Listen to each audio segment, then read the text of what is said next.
la verdad es que no. Piensa tú que esto fue una conversación que no tenía más pretensión que dejar un documento, grabarla y dejar un documento. Después vimos que era posible que otros se interesaran.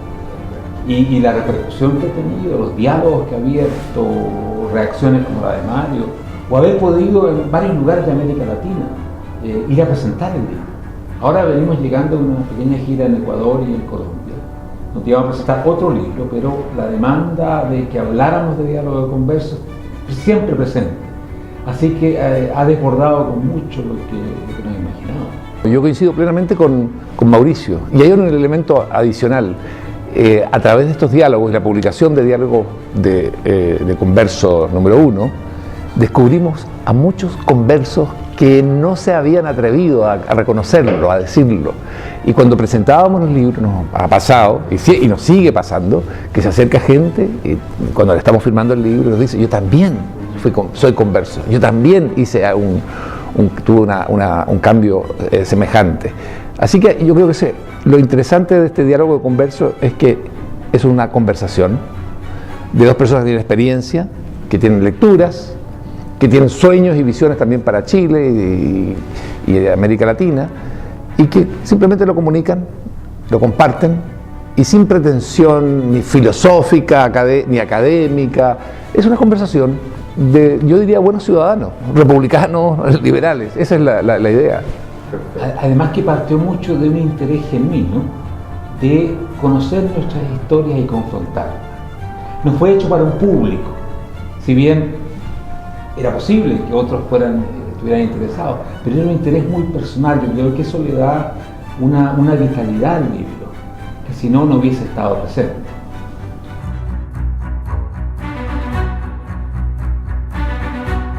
El recorrido parte de Chile, hablando de lo que calificamos como un largo silencio. No es que no se haya hablado, gritado muchas veces, no es que no hayan habido acuerdos, pero desde los años 60 que Chile adolece de una falta de diálogo profundo. Primero vinieron las grandes ideologías que bloquean el diálogo, cada una se siente propietaria de la verdad y de todas las respuestas. Después vino el golpe, vino un largo silencio. La época de la transición, con todos los grandes méritos que tuvo, se basó en guardar un respetuoso silencio sobre ciertas cosas. El 2011, más que un diálogo, fue un grito, una especie de revuelta, etc. Y nosotros partimos con eso, y después vamos a mirar un poco el panorama global, empezando con lo que nos toca muy cercanamente, los 100 años de la Revolución Rusa. Nos permite conectar también con el otro diálogo de conversos, que tiene mucha historia personal relacionada con las ideas marxistas, etc. Y después, bueno, vamos a mirar un poco el mundo también, ya la globalización, lo que llamamos una época iliberal. Así es. Y hay un elemento también adicional en nuestro análisis, y es de tratar de colocar siempre a Chile dentro de un contexto más amplio.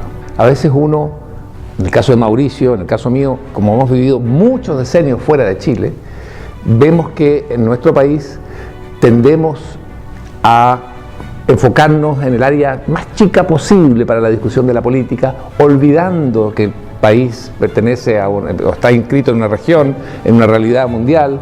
Y nosotros, desde esa perspectiva y teniendo conciencia de esto, lo que hacemos es establecer ciertos nexos que explican o que permiten explicar o permiten entender a Chile, no solamente en su especificidad aislada del resto, sino en relación con el resto del mundo.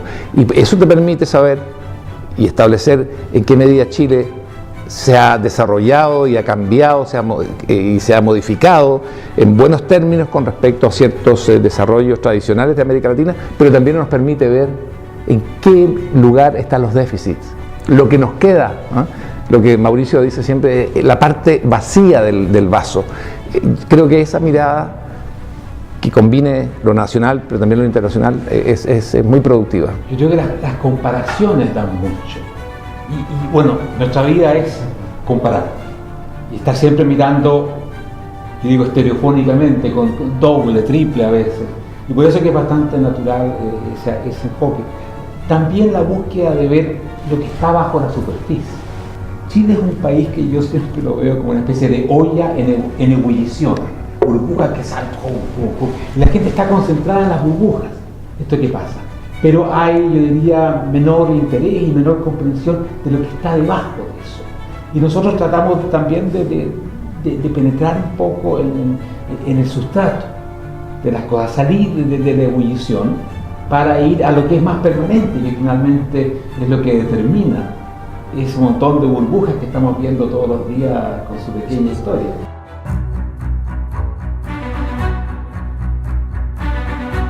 Creo que esto hay que analizarlo partiendo del contexto tradicional, donde ha sido en la historia de Chile fundamentalmente la izquierda la que ha ganado en los últimos decenios con mucha claridad la batalla de las ideas, la que ha ido estableciendo los temas, la que ha ido colocando lo que pueden ser elementos críticos, cuáles son los sueños de país, su influencia a través de la cultura, de centros de estudio, de columnistas. Y eso es un dato de la situación. A partir de ese dato de la situación es que uno tiene que hacer el estudio y ver y reconocer que esto ha venido cambiando, algo que me alegra enormemente. Y uno lo puede ver a través de elementos que son muy concretos. Por ejemplo, hay una presencia nueva, fuerte, yo diría muy vital y muy creativa, de nuevos centros de pensamiento vinculados fundamentalmente con el área liberal, con la visión liberal de la vida, con la interpretación liberal del país, y esto de también pintar o proyectar objetivos y sueños desde una perspectiva liberal. Eso es un dato innegable. Esto es algo que ha cambiado. La Fundación para el Progreso, yo creo que lo proyecta de forma muy clara, esta de generar ideas o recoger ideas, conocer y cultivar a los íconos del pensamiento liberal y hacer circular este caudal de ideas por la sociedad, fundamentalmente entre los jóvenes. Eso es un elemento importante. Otro elemento importante que yo veo es que en el mundo de las columnas de opinión aparece muy claramente en el sector de la centroderecha, en el sector de los conservadores, en el sector de los liberales, aparecen nuevas voces que están defendiendo sus puntos de vista, enfrentándose con las visiones de una izquierda que a menudo es retrogresista. Y también lo vemos eso en otros programas por ejemplo, programas de radio, en programas de televisión, en foros. Hay una presencia ya que nadie puede negar. En ese sentido, creo que hay una contribución, un aporte de distintos sectores, y sobre todo de personas de centro derecha o liberales, de distinta sensibilidad. La diversidad es muy sana, es buena, y ellos van, y nosotros también como FPP hemos ido haciendo aportes en este debate de las ideas en Chile. Yo creo que ha quedado claro para todo lo que sea el mundo que no es de izquierda, y que las ideas no caen del cielo, que las ideas que se discuten en una sociedad y que se vuelven de pronto hegemónicas, todo aquello se debe a que hay un trabajo de intelectuales, de periodistas, de ensayistas, de expertos, que van impulsando y haciendo circular las ideas. Tal vez la metáfora de batalla de las ideas es un poco problemática, porque esto no es una batalla, es una larga campaña, muchas escaramuzas, batallas, y que puede tener un desarrollo bastante paradojal. En 2011 terminó en una ofensiva izquierdista, porque un malestar que no tenía un sello político muy claro fue finalmente canalizado. Ahora, eso probablemente esté provocando una reacción mucho más fuerte en el largo plazo de las personas que han sentido amenazada la libertad, las bases del progreso. Por lo tanto, es muy probable que a esta pequeña ola del 2011 venga una contraola que sea mucho más poderosa. Eso ha pasado en muchos países. El famoso 1968 francés, bueno, terminó con la gran victoria de Gaulle, y las fuerzas que querían poner en orden esa república, modernizarla también. Así que vamos a ver cómo se desarrolla. Todavía es incierto, pero puede que el resultado final sea inverso Y en ese sentido el 2011 sería muy bueno porque despierta algo, plantea preguntas muy importantes, además que hay que dar nuevas respuestas, pero puede finalmente que las respuestas que perduren sean muy distintas de las que en el mismo 2011 se dieron.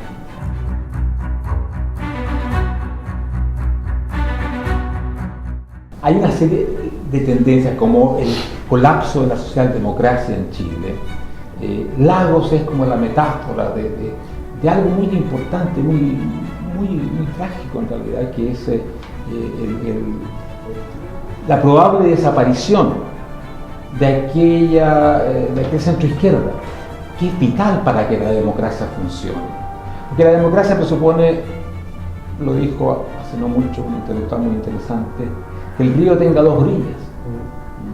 No basta con una, la orilla derecha o liberal, lo que sea, sino que tiene que ser dos, que más o menos sigan. La pérdida de una orilla implica que las alternancias en el gobierno, por ejemplo, pasan a ser dramáticas, porque ya se separan las dos orillas y pasar de un lado a otro implica un cambio radical. La aparición del Frente Amplio, que claramente es una expresión de fuerzas iliberales, antiliberales. Mira, son un verdadero resumen de lo que es Podemos, de lo que es el chavismo, de todo una mezcla de populismo, restos de marxismo, y todo con un talante que puede llevar a la disminución de la libertad. O sea, todo lo que proponen, todo lo que dicen, tiene un sello colectivista muy fuerte. Es una fuerza nueva, indudablemente, en Chile. Así que en Chile también tenemos algunos de esos rasgos de esta nueva época. Indudablemente que lo que está pasando a nivel global, como siempre, nos va a influenciar muchísimo. El surgimiento de China, de Rusia, lo que pasa en Venezuela, Trump en Estados Unidos. O sea, tenemos un mundo nuevo. En poco tiempo ha habido un desplazamiento de los ejes fundamentales, que es lo que nosotros llamamos un cambio de era, de una era bastante liberal, pro-democrática, a una era iliberal, donde la democracia es usada para destruirla por las cuentas. Ahí también hay un elemento muy importante que tiene que ver con que dejamos atrás, por lo menos en Chile, pero también en otros países, en Europa se advierte esto, una etapa en la cual los consensos eran importantes, el diálogo era importante, los acuerdos eran importantes. De pronto esto comenzó a ser atacado por sectores muy de izquierda, yo lo denomino de izquierda la más jacobina, y desacreditó los acuerdos, los consensos, el diálogo en una sociedad. A mi juicio, los países solamente pueden avanzar en la medida en que tienen conciencia de su diversidad, de que hay intereses distintos y que para poder avanzar en una cierta dirección tiene que haber acuerdos, tiene que haber conversaciones, diálogos, tiene que ser un elemento primordial. Y es un elemento primordial dentro de un orden democrático y de una democracia, digamos, que realmente tiene un contenido liberal y donde el Parlamento juega un papel importante. Eso en Chile se fracturó, y junto con esto se produce algo que tiene que ver con la entonces concertación, que facilita esto, de una u otra forma lo facilita al asumir tesis que vienen de una tradición de Carl Schmitt, pero también lo toma Laclau y su señora Mouffe, Chantal Mouffe, que es a criticar profundamente los acuerdos como algo que a la izquierda no la favorece, porque le quita dinamismo, le quita identidad, le quita la capacidad de inspirar a sectores amplios de la sociedad y jóvenes de izquierda.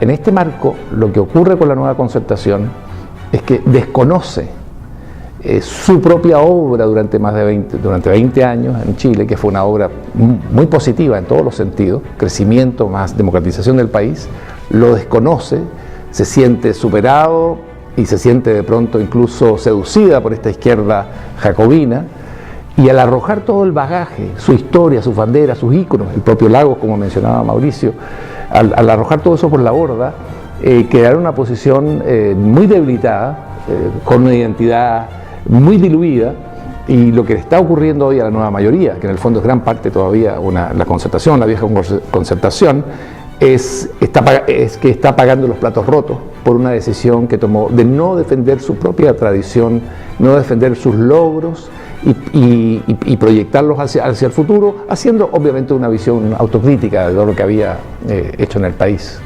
Lo que es esencial acá es que el cambio de era implica un cambio en la forma de concebir la política.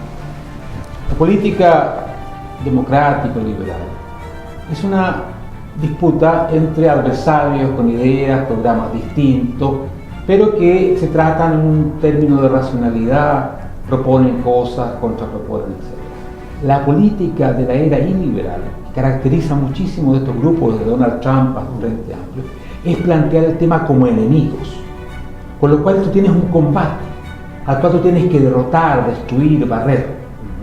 Esa es la política que lamentablemente ha inspirado el viejo marxismo, las tendencias totalitarias, que hoy día está presente en Europa con todos estos movimientos nacional populistas como Le Pen, en el sur de Europa y entre nosotros también.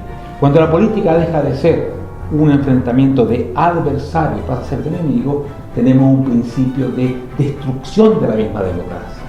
Porque la democracia no puede existir si no hay una visión mutua que nos permita a los dos sentarnos en la misma mesa. Y tú con el enemigo no te sientas en la mesa, o te sientas mientras no puedas destruirlo. O sea, pasamos de una política donde hay distintas ideas propuestas a una política que prácticamente trata del bien contra el mal. Nosotros representamos el bien, el pueblo, tipo Frente Amplio, la derecha es el mal, o estos son el mal. Siempre hay un mal y un bien, y eso ya es una cuestión que en términos de democracia es terriblemente perjudicial.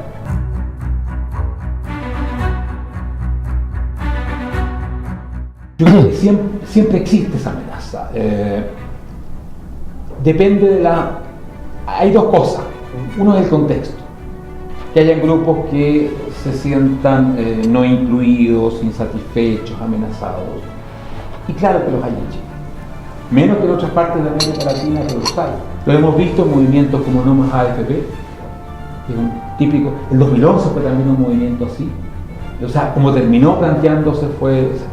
Pero por otra parte tiene que ver también la oferta, los protagonistas, los hombres y las mujeres justos para el momento justo, y además con el mensaje justo. Puede que una situación requiera un cierto mensaje que nunca se cree, o un cierto tipo de liderazgo que nunca se da. Eso es lo que nunca se sabe hasta que ocurre, y cuando ocurre va muy rápido. Empieza con Donald Trump, tenemos una cuestión rapidísima.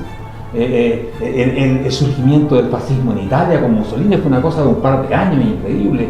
Perón, del 43 al 46 y está instalado. Por lo tanto, sería bastante ingenuo, yo diría muy poco prudente decir de que ese riesgo no existe, ¿sí? Sobre todo cuando tenemos una gran cantidad de movimientos populistas de izquierda y de derecha. La verdad es que yo en el fondo le tengo más miedo al populismo de derecha, porque lo he visto ser tremendamente efectivo en los países desarrollados. Y Chile está entre medio, ¿no? Y creo que por ese lado, si bien todavía no salta la liebre, pero no me extrañaría que saltara y con una fuerza terrible. Hay una tendencia muchas veces a analizar y a ver y a proyectar el populismo como una amenaza, y es una amenaza real, y es una amenaza a la sociedad liberal, a lo que son los principios básicos de la democracia. Pero nos quedamos demasiado en ese análisis del populismo como tal, y se nos olvida algo que es sumamente importante, y es esto de que es la misma democracia, son la misma clase política desacreditada la que va creando el caldo de cultivo, la que sirve en bandeja a la sociedad para que el populismo pueda surgir. Primero como unas demandas, expectativas, temores, inquietudes, exigencias soterradas, y después, y eso no siempre se da, pero a veces se da y causa desarrollos muy vertiginosos, que aparezca el caudillo indicado, el hombre o la mujer que siente que tiene que dirigir el país, que representa las aspiraciones más profundas de ese país o de esa comunidad, que entronca con el pasado, un caudillo que desconoce además la importancia de la existencia de instituciones y de poderes que sean independientes, que cree además tener y contar con una explicación para cómo ha de ser y proyectarse ese país en el futuro, y que desprecia profundamente a quienes piensan distinto. Yo creo que si uno se queda solamente en el análisis de lo que son los populistas, los caudillos populistas, o el populismo, que es además ideológicamente algo muy delgado en términos ideológicos, no tiene espesor ideológico el populismo, por eso hay, bueno, populismo de izquierda y derecha, uno se puede quedar en ese análisis que es insuficiente, y lo riesgoso es que uno olvide las condiciones que posibilitan el populismo. Y allí hay una responsabilidad, y esto en Chile también, esto es para Chile muy claro, hay allí la gran responsabilidad que tienen los políticos hoy, que trabajan hoy en el Parlamento, que dirigen los partidos, para recuperar prestigio, para generar un acercamiento genuino con la población, para lograr que la gente vuelva de una u otra forma a creer en ellos, pero en los partidos, en las instituciones. Todo esto merece yo diría, una ingeniería mayor, una recuperación mayor de lo que es la confianza ciudadana en las estructuras que ya existen. Históricamente, sin colapso de la clase política y de las élites en general, no ha habido populismo. El populismo está profundamente relacionado y derrota, generalmente a través de elecciones. El caso del nazismo, o de Chávez, o de Perón, aquí tenemos un montón de ejemplos.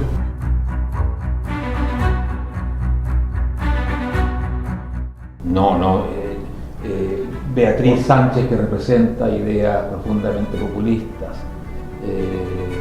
o Sandón, que tiene claras tendencias populistas de derecha, no son las personas que hoy puedan condensar ese movimiento.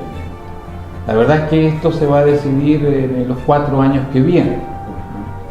Si bien Sandón tiene características de liderato que pueden desarrollarse muchísimo, y va a haber que observarlo con mucha atención, ojalá que no siga por el camino de lo que son las provocaciones verbales típicas del populismo, la creación de antagonismos, de odios, de basar el prestigio propio en la destrucción de otros o en crear sentimientos de ese tipo.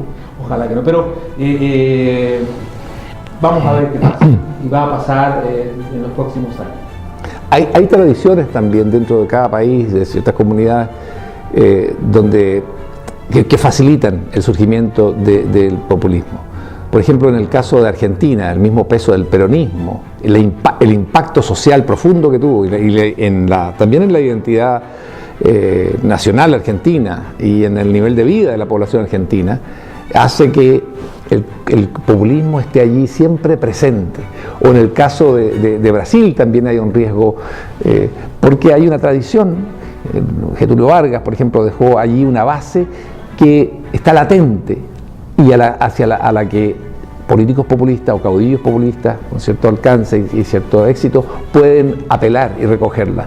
En Chile ha habido fundamentalmente 2 intentos populistas, experiencias populistas, y no fueron exitosas como en los países vecinos, en los países que menciono, o en el Ecuador con Fue Velasco Ibarra. No es eso. Entonces, la experiencia de Ibáñez del Campo, la experiencia de Alessandri, yo siempre lo menciono esto como un populismo no nato o no plenamente desarrollado. De Arturo Alessandri, sí, no estoy hablando de Jorge. Sí. Entonces, esto es una suerte de freno, pero no es una garantía de nada. Y pienso que en cierta forma también Allende, en varios momentos de su gobierno tiene fuertes ingredientes populistas, y como también este gobierno termina muy mal, en Chile, si usted hace una lectura y una interpretación, digamos, masiva, nacional, por decirlo de alguna forma, de lo que ha sido la experiencia populista, el resultado es negativo. Pero esto no es garantía de nada. Depende del caudillo, depende de las circunstancias y depende sobre todo del descrédito y el desprestigio en que haya caído, creo yo, la clase política y las instituciones que son las llamadas a controlar también el desarrollo de la sociedad.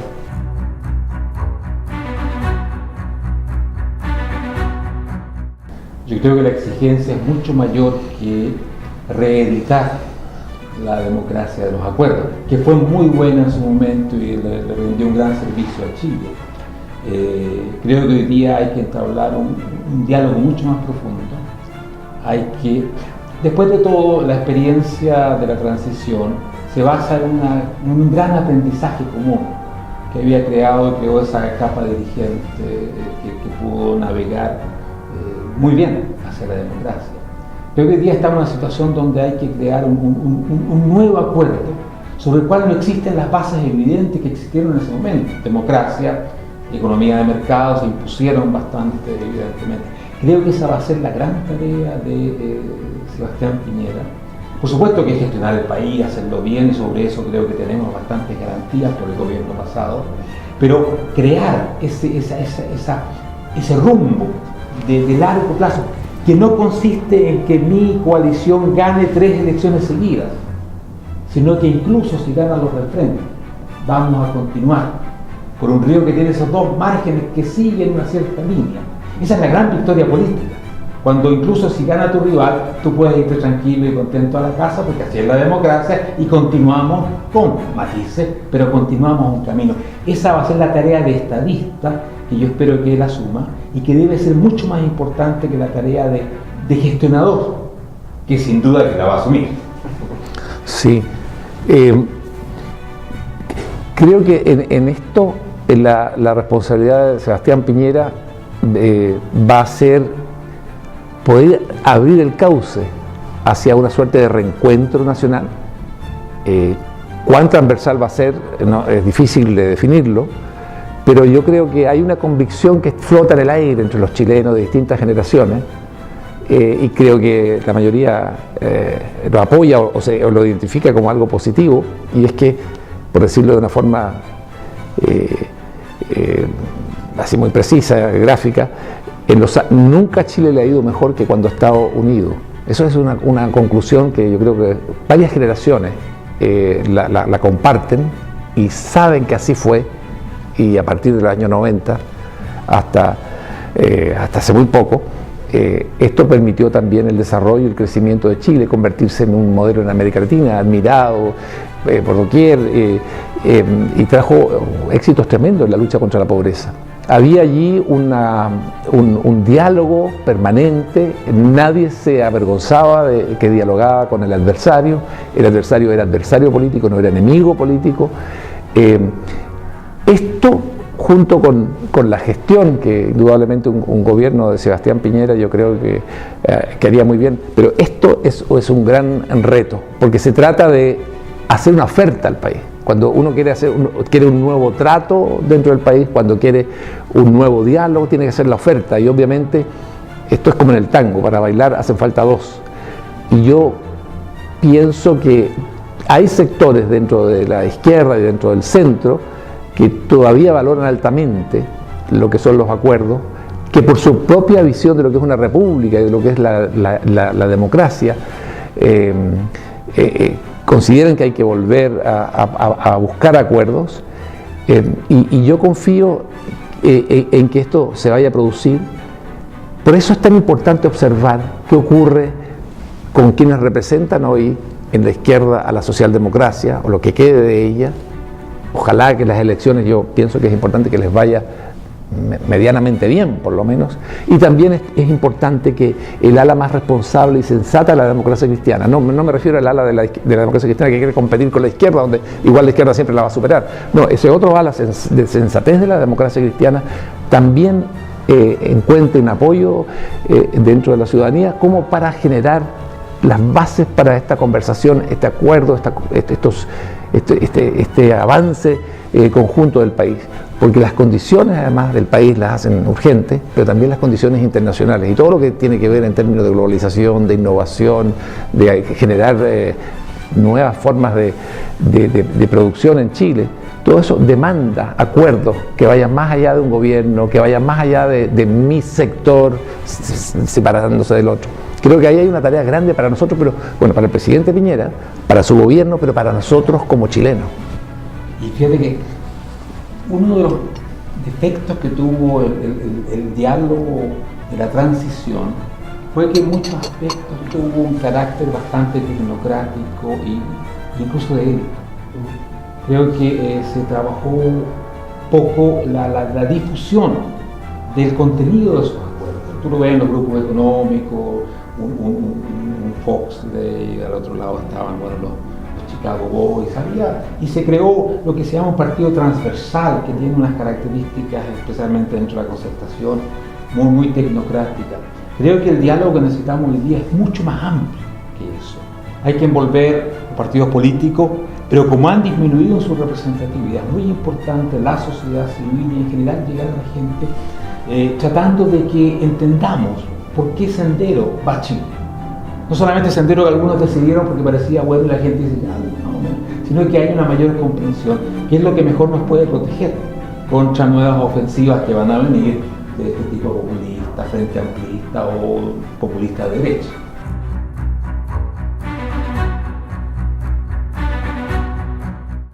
Yo diría que las burbujas se ven bien, el fondo no.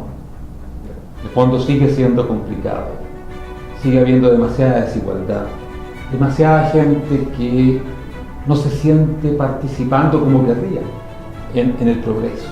También nuevas clases medias que plantean otra problemática política, como nos pasó en Chile, pero también pasa en Brasil, etc. El terreno no es sólido, no hay una base. Por lo tanto, sí, hoy día estamos viviendo, y fantástico, un retroceso, un deterioro tremendo de la onda chavista, digamos, de lo cual hay que alegrarse mucho. Hay que verlo eso así como una oportunidad, un tiempo para hacer cosas importantes. Si el otro lado, o quien sea que venga después, dice, qué suerte que ya se fueron, y no pasa nada, es que en pocos años tenemos de vuelta este o este otro populismo y la inestabilidad continúa, o sea, la inestabilidad histórica de América Latina, porque esto es una cuestión de toda una historia, desde que nos independizamos hemos estado en esto. No se debe a unos cuantos líderes políticos, sino que a este suelo lleno de verdaderos conflictos, desigualdades, envidia, todo eso. Y eso es lo que hay que enfrentar, y yo creo que al respecto todavía estamos un poco lejos de verlo con claridad. Cuando nosotros hablamos del continente y queremos más o menos proyectar su situación, uno no puede eludir un tema que es el estado en que se encuentra la izquierda latinoamericana, su identidad, su crisis de identidad y su crisis de proyecto. Y cuando uno habla de izquierda, no puede dejar de mencionar estos últimos 100 años. Y veamos muy brevemente qué ha ocurrido con todos los proyectos importantes, emblemáticos además de la izquierda. Pensemos hace 100 años, 1917, la Revolución Rusa. Uno puede preguntarse qué quedó de la Revolución Rusa, de la Revolución bolchevique, qué quedó de la Unión Soviética. Hay otro socialismo después, junto a la Unión Soviética, creado por la Unión Soviética, que es el socialismo de democracias populares en toda Europa Oriental, después de 1945. Bueno, ¿eso qué quedó? ¿Qué pasó con ese socialismo que de una u otra forma inspiraban y eran banderas de lucha para un sector importante de la izquierda, fundamentalmente el comunista o filo comunista? Bueno, eso se derrumbó, se vino abajo, se acabó, no quedan ni huellas. Alemania Oriental decide incluso desaparecer como Estado, su propia población, no solamente echa bajo el muro, sino que votan un día para que desaparezca el Estado socialista de la RDA y se incorpore a la Alemania Occidental, ahí forme la Alemania. Y uno pudiera seguir con este análisis. ¿Qué quedó de la revolución castrista en América Latina? Bueno, ahí tenemos que estar tratando de sobrevivir con algún tipo de ayuda, de apoyo del gobierno de Trump, otro apoyo de lo que queda de Venezuela. Y en ese sentido, otra pregunta, ¿qué quedó, porque no puede saltar, del socialismo siglo XXI en América Latina? Son ruinas tras ruinas. ¿Qué quedó de la China maoísta? China hoy es un país gobernado por un partido único, una dictadura de partido único, pero con una economía de mercado. ¿Y qué pasa con Vietnam? Otro gran símbolo. Bueno, la misma situación. Y por otra parte, la socialdemocracia se encuentra en una gran crisis de identidad y de redefinición. No es ya la socialdemocracia que conocíamos en los años 60 y 70, entre otras cosas se vio afectada por la desaparición del mundo comunista, porque ya jugaba un papel ahí entre medio. Como vemos, todos estos grandes planteamientos, por los cuales la izquierda sacó millones de personas a combatir, a la calle, hicieron programas de gobierno, todo eso ha fracasado. Y eso arroja una situación delicada, porque tenemos una izquierda hoy en América Latina que sabe lo que no quiere, o sea, es muy reactiva, en ese sentido es muy reaccionaria, sabe lo que no quiere del orden de la economía abierta y de la democracia liberal, del sistema democrático, parlamentario, pero no sabemos realmente qué quiere, qué proyecto tiene que sea financiable, viable, responsable, sensato. Entonces, eso genera una situación de incertidumbre dentro de toda sociedad, porque cuando usted tiene por un lado un sector que tiene un planteamiento para el país que está basado en alguna racionalidad, que se puede incluso demostrar, y que muchas veces se queda en lo meramente económico y estadístico, pero tiene una racionalidad. Pero por otra parte usted tiene todas estas demandas que en realidad son nos en contra de esto, no en contra de aquello, pero que al mismo tiempo inspira a gente para sumarse a esa fuerza. Usted entra en una situación difícil para el diálogo, difícil para negociar, para llegar a acuerdos, para impulsar al país en un sentido. Y para cerrar, yo creo que es muy importante que también los sectores liberales, fundamentalmente, la centro-derecha también, ¿verdad?, el centro, se pregunten cuánto de aquellas demandas que tiene hoy la izquierda, dentro de toda esta crisis de identidad, son cosas que hay que tomárselas en serio porque reflejan o reconocen o descubren elementos y problemas y déficits e insuficiencias que uno, desde el sector liberal o desde la centro-derecha o desde el centro o desde la derecha, tiene que resolver también como sociedad, como país. Ese es un tema interesante. En ese sentido, nosotros reflexionamos bastante sobre América Latina contra la América Estados Unidos, fundamentalmente, porque mirado así en grande, nuestra región, América Latina, es un gran fracaso histórico. Esa es la base de todos los problemas. Finalmente, frente al desarrollo que experimentó la América del Norte, nosotros vivimos un subdesarrollo y seguimos viviéndolo en gran medida. Ese es el problema clave. Si nuestras élites económicas, políticas, tienen frente a sí la izquierda como problema, y no el subdesarrollo, la pobreza, la exclusión, están condenadas a ser derrotadas. Tienen que mirar los verdaderos problemas, que no es que los comunistas vengan o la izquierda venga. Ese es un problema que viene en consecuencia de lo que tienen que enfrentar definitivamente es la causa de este largo fracaso histórico. Si hemos hecho un papelón en la historia, nuestra historia no es presentable. Y mientras no haya una autocrítica de ese tipo, no van a cambiar las cosas. Chile lo ha hecho un poco mejor, sin duda, en cuanto a la democracia, las instituciones, y este último tiempo en cuanto al desarrollo. Pero en general, como región, estamos al debe.